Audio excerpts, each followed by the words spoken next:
Indo U S കരാർ സംശയകരമോ എന്നാണ് ചോദ്യം. പി ആർ സുനിൽ കൂടി നമുക്കൊപ്പം ചേരുന്നുണ്ട്, ഡൽഹിയിൽ നിന്നും ടെലി ട്രാൻസ്പോർട്ടിംഗ് സ്റ്റുഡിയോ സംവിധാനം വഴി. പി ആർ സുനിൽ, സംശയകരമോ ഇൻഡോ യു എസ് വ്യാപാര കരാർ? ഈ കരാർ ആർക്ക് വേണ്ടി ഉണ്ടാക്കിയ കരാറാണെന്നാണ് എൻ്റെ ആദ്യത്തെ ചോദ്യം.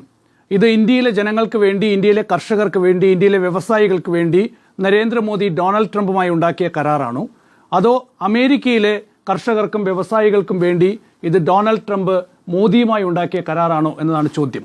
ഈ കരാറിൻ്റെ പൊതു സ്വഭാവം പരിശോധിച്ചാൽ ഡൊണാൾഡ് ട്രംപ് ഇന്നലെ സോഷ്യൽ മീഡിയയിലൂടെ ഈ പ്രഖ്യാപനം നടത്തിയത് പരിശോധിച്ചാൽ ഈ കരാറിൻ്റെ ആത്യന്തികമായിട്ടുള്ള ഗുണം ലഭിക്കാൻ പോകുന്നത് അമേരിക്കയ്ക്കാണ്, അത് ഇന്ത്യക്കല്ല. എന്തുകൊണ്ട് എന്ന് ചോദിച്ചാൽ, ഇന്ന് അമേരിക്കയിലെ കാർഷിക സെക്രട്ടറി പറഞ്ഞിട്ടുണ്ടല്ലോ, ഇനി അമേരിക്കൻ ഗ്രാമങ്ങളിലേക്ക് പണം എത്താൻ പോവുകയാണ്, ഇന്ത്യയിൽ നിന്ന് പണം ഒഴുകാൻ പോവുകയാണ്. ട്രംപ് പറഞ്ഞിരിക്കുന്ന എത്രയാണെന്നറിയോ? $500 ബില്യൺ വ്യാപാരം ഇന്ത്യ അമേരിക്കയുമായി നടത്താൻ പോകുന്നു എന്നതാണ്.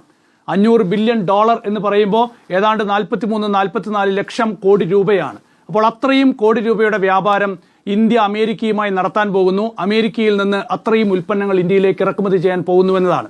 നമുക്ക് WTOന്റെ ധാരണയനുസരിച്ച്, റൂൾസ് അനുസരിച്ച് ഈ വികസിത രാജ്യങ്ങൾ, അമേരിക്ക പോലുള്ള ഈ സമ്പന്നമായ രാഷ്ട്രങ്ങൾ ഒരു കാരണവശാലും ഇന്ത്യ പോലുള്ള വികസ്വര രാഷ്ട്രങ്ങളെ താരിഫുകൾ ചുമത്തി ബുദ്ധിമുട്ടിക്കാൻ പാടില്ല എന്ന് വളരെ കൃത്യമായ ചട്ടം ആഗോളതലത്തിൽ നിലവിലുണ്ട്. അങ്ങനെയുള്ള ഒരു ചട്ടപ്രകാരമാണ് അമേരിക്കയൊക്കെ തന്നെ ഇതുവരെ മുന്നോട്ട് പോയത്. പക്ഷേ ട്രംപ് വന്നപ്പോൾ എന്താ ചെയ്തത്? ട്രംപ് ആദ്യം തന്നെ എല്ലാ രാജ്യങ്ങൾക്കും ഉയർന്ന താരിഫ് ചുമത്തി. അങ്ങനെയാണ് ഇന്ത്യക്ക് മേൽ 25% താരിഫ് വരുന്നത്. ഇന്ത്യയിൽ നിന്ന് അമേരിക്കയിലേക്ക് ഉൽപ്പന്നങ്ങൾ കുറഞ്ഞ താരിഫിലാണ് കയറ്റുമതി ചെയ്തുകൊണ്ടിരുന്നത്. പ്രത്യേകിച്ച് 1%, 2%, 3%, അങ്ങനെ 10-ൽ താഴെ ശതമാനം താരിഫിലാണ് ഇന്ത്യയിൽ നിന്ന് ഉൽപ്പന്നങ്ങളൊക്കെ തന്നെ അമേരിക്കയിലേക്ക് പോയത്. അതുകൊണ്ടാണ് ഏറ്റവും അധികം ഇന്ത്യയിൽ നിന്ന് ഉൽപ്പന്നങ്ങൾ അമേരിക്കയിലേക്ക് കയറ്റുമതി ചെയ്തുകൊണ്ടിരുന്നത്. ഇന്ത്യക്ക് എന്തുകൊണ്ടാണ് അമേരിക്ക ഏറ്റവും പ്രധാനപ്പെട്ട മാർക്കറ്റ് ആകുന്നത്? ഇന്ത്യയുടെ മൊത്തം കയറ്റുമതിയുടെ ഏതാണ്ട് 18-20% ഉൽപ്പന്നങ്ങളും പോകുന്നത് അമേരിക്കയിലേക്കാണ്. അതിൻ്റെ പ്രധാനപ്പെട്ട കാരണം അമേരിക്കയിൽ ഈ ഇറക്കുമതി തീരുവ കുറവാണ് എന്നുള്ളതാണ്. അതുകൊണ്ടാണ് ഇന്ത്യയിൽ നിന്ന് ഒരുപാട് ഉൽപ്പന്നങ്ങൾ അമേരിക്കയിലേക്ക് പോയത്. അതിനേറ്റ വലിയ പ്രഹരമായിരുന്നു ആദ്യത്തെ 25% താരിഫ് എന്നത്. തൊട്ടു പിന്നാലെയാണ് റഷ്യയിൽ നിന്ന് എണ്ണ ഇറക്കുമതി ചെയ്യുന്നു എന്ന കാരണം പറഞ്ഞ് ഇതാ ഒരു 25% കൂടി ഒരു താരിഫ് ചുമത്തുന്നു. അങ്ങനെ 50% താരിഫായി. ഇന്ത്യയുടെ കയറ്റുമതിയുടെ നട്ടെല്ലൊടിഞ്ഞു, സമ്പദ്ഘടനയാകെ പ്രതിസന്ധിയിലായി, രൂപയുടെ മൂല്യമിടിഞ്ഞു. അപ്പോൾ വലിയ പ്രതിസന്ധിയിലായി. അങ്ങനെ ഇരിക്കുമ്പോഴാണ് ഇന്നലെ വൈകുന്നേരത്തോടു കൂടി അപ്രതീക്ഷിതമായി ട്രംപ് പ്രഖ്യാപിക്കുന്നു, ഇതാ 18% താരിഫായി ഇന്ത്യയുടെ താരിഫ് നിശ്ചയിച്ചിരിക്കുന്നു. ഇനി അമേരിക്കയിൽ നിന്ന് ഉൽപ്പന്നങ്ങൾ ഇന്ത്യയിലേക്ക് നോ ടാക്സ്, ഒരു തീരുവയുമില്ലാതെ ഇറക്കുമതി ചെയ്യാൻ പോകുന്നു. ഇന്ത്യ അമേരിക്ക വ്യാപാര കരാർ തീരുമാനമായിരിക്കുന്നു എന്ന ട്രംപിന്റെ പ്രഖ്യാപനം വരുന്നത്. തൊട്ടു പിന്നാലെ മോദി ആ പ്രഖ്യാപനത്തിന് പിന്തുണ പ്രഖ്യാപിക്കുന്നു, നന്ദി അറിയിക്കുന്നു, ട്രംപിനെ മൈ ഡിയർ ഫ്രണ്ട് എന്ന് വിളിക്കുന്നു. അപ്പോൾ ഇതാണ് ഇതുവരെ സംഭവിച്ച കാര്യം എന്ന് പറയുന്നത്. നമുക്ക് അമേരിക്കയിൽ നിന്ന് തീരുവയില്ലാതെ ഉൽപ്പന്നങ്ങൾ ഇറക്കുമതി ചെയ്യും എന്നാണല്ലോ ഇപ്പോൾ ട്രംപ് പറയുന്നതനുസരിച്ച് വരാൻ പോകുന്ന തീരുമാനം. ഇതുവരെ ഈ കരാറിൻ്റെ പൂർണ്ണരൂപം കേന്ദ്ര സർക്കാർ വെളിപ്പെടുത്തിയിട്ടേയില്ല. അമേരിക്കയിൽ നിന്ന് തീരുവയില്ലാതെ ഉൽപ്പന്നങ്ങൾ ഇന്ത്യയിലേക്ക് ഇറക്കുമതി ചെയ്താൽ ഉണ്ടാകുന്ന ആഘാതം എന്താണ്? അപ്പോൾ കയറ്റുമതി തകർന്നു. കയറ്റുമതി ഇപ്പോഴും പ്രതിസന്ധിയിലാണ്. 18% തീരുവ എന്ന് പറയുന്നത് തന്നെ കയറ്റുമതി രംഗത്തെ ബാധിച്ചുകൊണ്ടേയിരിക്കുകയാണ്. എങ്ങനെയാണോ 25% തീരുവ കയറ്റുമതിയുടെ നട്ടെല്ലൊടിച്ചത്, അതിനി തുടരുമെന്നർത്ഥം. അപ്പോൾ ഇനി ഇറക്കുമതിയുടെ കാര്യം പരിശോധിക്കാം. കാർഷിക ഉൽപ്പന്നങ്ങളുടെ കാര്യം മാത്രം എടുക്കാം. ഇന്ത്യയിലെ കാർഷിക ഉൽപ്പന്നങ്ങളിൽ ഏറ്റവും പ്രധാനപ്പെട്ട ഒരു ഉൽപ്പന്നമാണ് കോട്ടൺ എന്ന് പറയുന്നത്. ഒരുപക്ഷെ കഴിഞ്ഞ 10 വർഷത്തിനിടയിൽ ഇന്ത്യയിൽ ഏറ്റവും അധികം കർഷകർ ആത്മഹത്യ ചെയ്ത ബെൽറ്റ് എന്ന് പറയുന്നത് കോട്ടൺ ബെൽറ്റാണ്. അത് മഹാരാഷ്ട്രയിലെയും ആന്ധ്രാപ്രദേശിലെയും തെലങ്കാനയിലെയും തമിഴ്നാട്ടിലെയും. കഴിഞ്ഞ 2013, ഞാൻ അതിൻ്റെ കണക്കിലേക്ക് പിന്നീട് വരാം, രണ്ടാമത്തെ ഒരു മേഖലയാണ് സോയാബീൻ എന്ന് പറയുന്നത്. ഈ 2 ഉൽപ്പന്നങ്ങളും അമേരിക്കയിൽ ഏറ്റവും അധികം ഉൽപ്പാദിപ്പിക്കുന്ന ഉൽപ്പന്നങ്ങളാണ്. ഈ 2 ഉൽപ്പന്നങ്ങളും ഇന്ത്യയിലേക്ക് തീരുവയില്ലാതെ വന്നാൽ എന്തായിരിക്കും ഇന്ത്യയുടെ അവസ്ഥ എന്നത്? ഇന്ത്യയിലെ കർഷകന് ഒരു വർഷം സർക്കാരിൽ നിന്ന് കിട്ടുന്ന സബ്സിഡി എന്ന് പറയുന്നത് വെറും 6000 രൂപയാണ്. അമേരിക്കയിലെ ഒരു കർഷകന് ഒരു വർഷം കിട്ടുന്ന സബ്സിഡി എത്രയാണെന്നറിയോ? $60,000.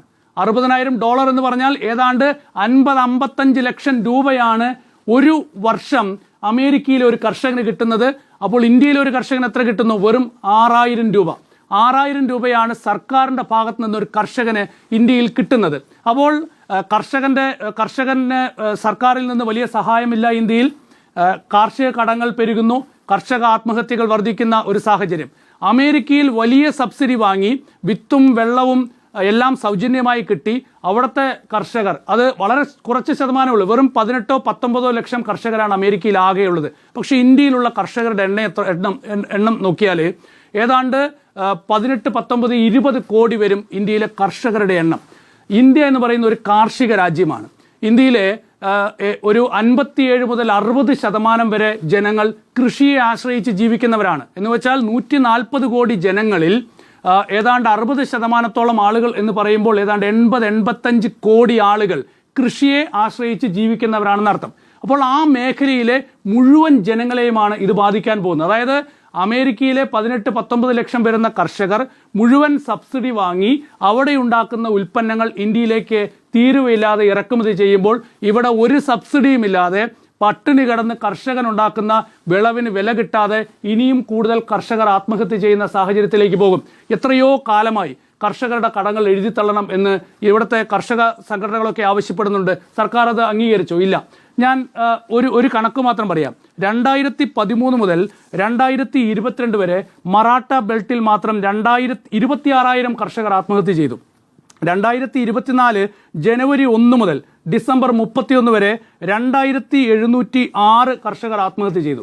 ഇനി നാഷണൽ ക്രൈം റെക്കോർഡ് ബ്യൂറോയുടെ കണക്കനുസരിച്ച് 2014 മുതൽ 2024 വരെ ഇന്ത്യയിൽ 1.5 ലക്ഷം കർഷകരും കർഷക തൊഴിലാളികളുമാണ് ആത്മഹത്യ ചെയ്തത്. കഴിഞ്ഞ 11 വർഷത്തിനുള്ളിൽ ഇന്ത്യയിലെ കർഷകരും കർഷക തൊഴിലാളികളും അതുപോലെ തന്നെ അന്യസംസ്ഥാന തൊഴിലാളികൾ അല്ലെങ്കിൽ കുടിയേറ്റ തൊഴിലാളികൾ അങ്ങനെയുള്ളവർ 5 ലക്ഷം പേരാണ് ആത്മഹത്യ ചെയ്തത്. എത്രത്തോളം പ്രതിസന്ധിയാണ് ഈ കാർഷിക മേഖലയിൽ നിലനിൽക്കുന്നത് നോക്കൂ. അപ്പോൾ അങ്ങനെയുള്ള ഒരു കാർഷിക മേഖലയിലേക്കാണ് അമേരിക്കയിൽ നിന്ന് ഇതാ തീരുവയില്ലാതെ ഇനി ഉൽപ്പന്നങ്ങൾ ഇറക്കുമതി ചെയ്യാൻ പോകുന്നത് എന്ന് പറയുന്നത്. എത്രത്തോളം ഭീകരമാണ് സാഹചര്യം നിങ്ങൾ ഓർത്തു നോക്കൂ. അതായത് സോയാബീൻ, കോട്ടൺ, പച്ചക്കറികൾ, പഴം, അതുപോലെ തന്നെ ഡ്രൈ ഫ്രൂട്ട്സ്, അങ്ങനെ തുടങ്ങി ഒരുപാട് ഉൽപ്പന്നങ്ങൾ ഇനി അമേരിക്കയിൽ നിന്ന് തീരുവയില്ലാതെ വരികയാണ്. അപ്പോൾ ഈ നാട്ടിലെ കർഷകർ എന്ത് ചെയ്യും? അതാണ് പ്രധാനപ്പെട്ട ചോദ്യം. അതിന് മറുപടി ഉണ്ടോ എന്നതാണ് കേന്ദ്ര സർക്കാരിനോട് നമുക്ക് ചോദിക്കാനുള്ള ഏറ്റവും പ്രധാനപ്പെട്ട ചോദ്യം. പ്രതിപക്ഷം ഉയർത്തുന്ന ചോദ്യവും അതുതന്നെയാണ്. അപ്പോൾ ഇന്ത്യയിലെ കർഷകർ എന്ത് ചെയ്യണം ഇനി? അപ്പോൾ ഏതാണ്ട് 80-85 കോടി വരുന്ന, ഇന്ന് പ്രധാനമന്ത്രി ഡൊണാൾഡ് ട്രംപിന് നന്ദി പറഞ്ഞത് 140 കോടി ജനങ്ങളുടെ പേരിലാണ്.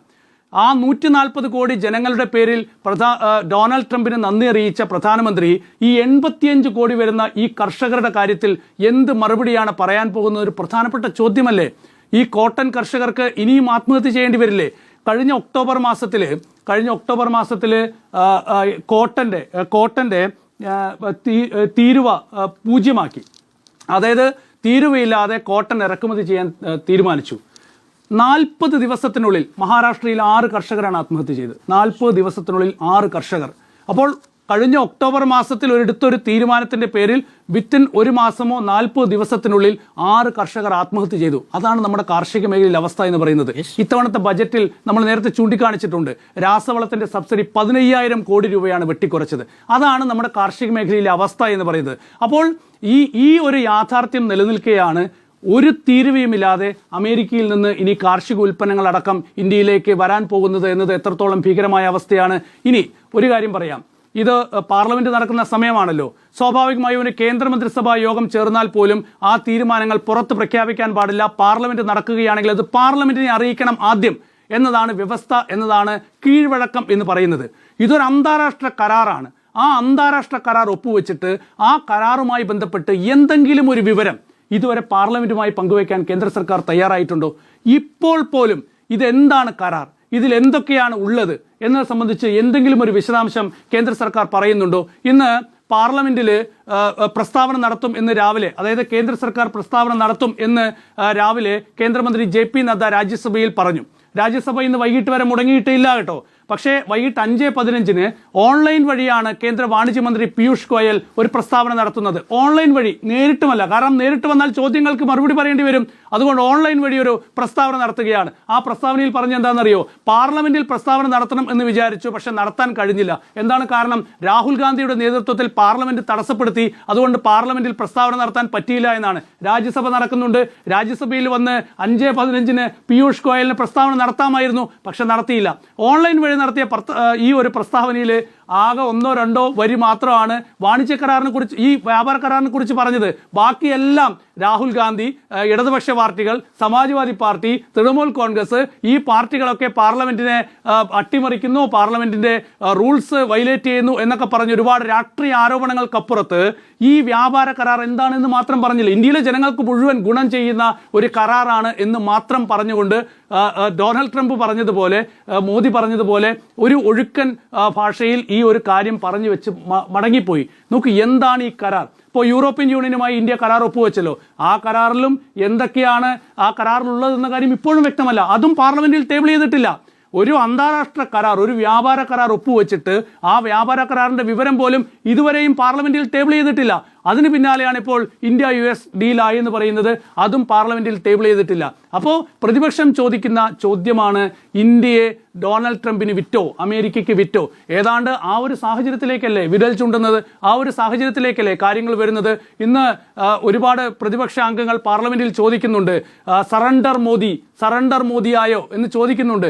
എന്ത് മറുപടിയാണ് ഈ സർക്കാരിന് പറയാനുള്ളത്? ഡൊണാൾഡ് ട്രംപ് പറയുകയാണ്, ഇനി ഇന്ത്യ റഷ്യയിൽ നിന്ന് പെട്രോൾ വാങ്ങില്ല, ഇനി ഇന്ത്യ റഷ്യയിൽ നിന്ന് എണ്ണ വാങ്ങില്ല, ഇനി അമേരിക്കയിൽ നിന്നും വെനിസ്വേലയിൽ നിന്നും വാങ്ങും. അപ്പോൾ എവിടെ നിന്ന് ഇന്ത്യ പെട്രോൾ വാങ്ങണം, എവിടെ നിന്ന് ഇന്ത്യ ഉൽപ്പന്നങ്ങൾ വാങ്ങണം എന്ന് അമേരിക്ക തീരുമാനിക്കുന്ന ഒരു സാഹചര്യത്തിലേക്ക് കാര്യങ്ങൾ പോകുന്നു. അതുകൊണ്ട് ഈ കരാർ ഇന്ത്യ അമേരിക്കയുമായി ഉണ്ടാക്കിയതല്ല. ഇത് അമേരിക്കയ്ക്ക് വേണ്ടി ഉണ്ടാക്കിയ കരാറാണ്. അമേരിക്കൻ ഉൽപ്പന്നങ്ങൾ ഇന്ത്യയിൽ വിൽക്കാൻ വേണ്ടി ഉണ്ടാക്കിയ കരാറാണ്. ഇതുണ്ടാക്കാൻ പോകുന്ന ആഘാതം എന്ന് പറയുന്നത് ഇന്ത്യയിലെ കാർഷിക മേഖലയെ പൂർണ്ണമായി തകർക്കും എന്നുള്ള കാര്യത്തിൽ യാതൊരു സംശയം വേണ്ട. കാരണം കാർഷിക വിളകൾക്ക് വിലയില്ല, കർഷകർ കടുത്ത പ്രതിസന്ധിയിലാണ്, കടുത്ത പട്ടിണിയിലാണ്. കഴിഞ്ഞ എത്രയോ കാലങ്ങളായി കർഷകർ രാജ്യത്ത് വലിയ പ്രക്ഷോഭം നടത്തി വരികയാണ് അവരുടെ നീതിക്ക് വേണ്ടി. നമുക്കറിയാം, കഴിഞ്ഞ ദിവസങ്ങളിലൊക്കെ തന്നെ മഹാരാഷ്ട്രയിൽ വലിയ പ്രക്ഷോഭം നടത്തിയതാണ് കർഷകർ. പക്ഷേ അങ്ങനെ വലിയ പ്രതിസന്ധി തുടരുമ്പോഴാണ് ഇപ്പോൾ അമേരിക്കയിൽ നിന്നുകൂടി ഇന്ത്യയിലെ പ്രധാനപ്പെട്ട ഉൽപ്പന്നങ്ങൾ, വില കിട്ടാതെ പ്രതിസന്ധിയിലായി നിൽക്കുന്ന ഉൽപ്പന്നങ്ങൾ തീരുവയില്ലാതെ ഇറക്കുമതി ചെയ്യാൻ പോകുന്നത് ഈ കരാർ പ്രകാരം. അതുണ്ടാക്കുന്ന ആഘാതം ചെറുതാകില്ല. ഏതായാലും തീക്കളിയാണ് പ്രധാനമന്ത്രി നരേന്ദ്രമോദി കളിക്കുന്നത് എന്ന കാര്യത്തിൽ സംശയമില്ല. Thank you.